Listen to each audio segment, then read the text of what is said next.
الحمد للہ کفا وسلام علی عبادہ الذین اصطفى اما بعد فاعوذ باللہ من الشیطان الرجیم واقیموا الصلاة وآتوا الزکاة وارکعوا مع الراکعین۔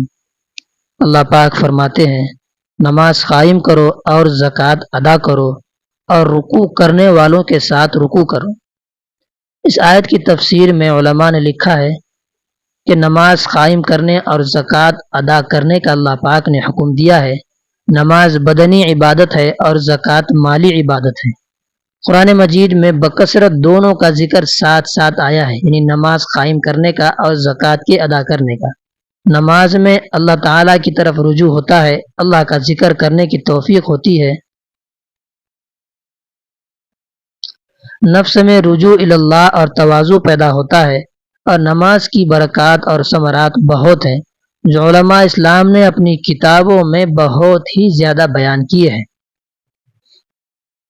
دوسری چیز، زکوٰۃ سے نفس کی کنجوسی دور ہوتی ہے، بخل ختم ہوتا ہے، اور مال کی خباثت اور گندگی دل سے دور ہوتی ہے۔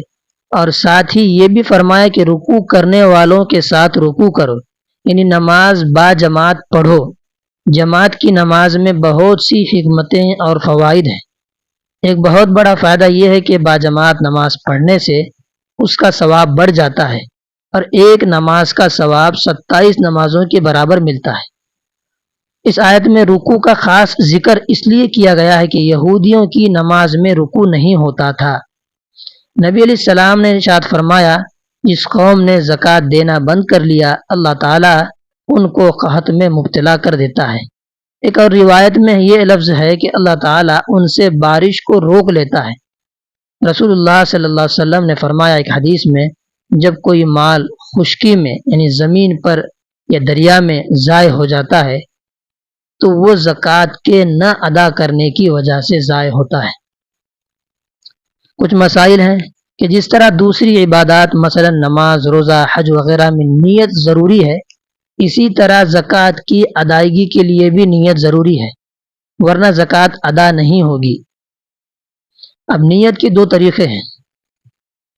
زکوٰۃ ادا کرتے وقت دل میں یہ نیت کرے کہ میں زکوٰۃ دے رہا ہوں، یا اپنے مال سے زکوٰۃ کی رقم الگ کرتے وقت یہ نیت کرے کہ یہ زکوٰۃ کی رقم ہے۔ چاہے مستحق آدمی کو دیتے وقت زکوٰۃ کی نیت ہو یا نہ ہو، ان دونوں صورتوں میں زکوٰۃ ادا ہو جائے گی۔ اللہ تعالی ہم تمام کو عمل کی توفیق عطا فرمائے۔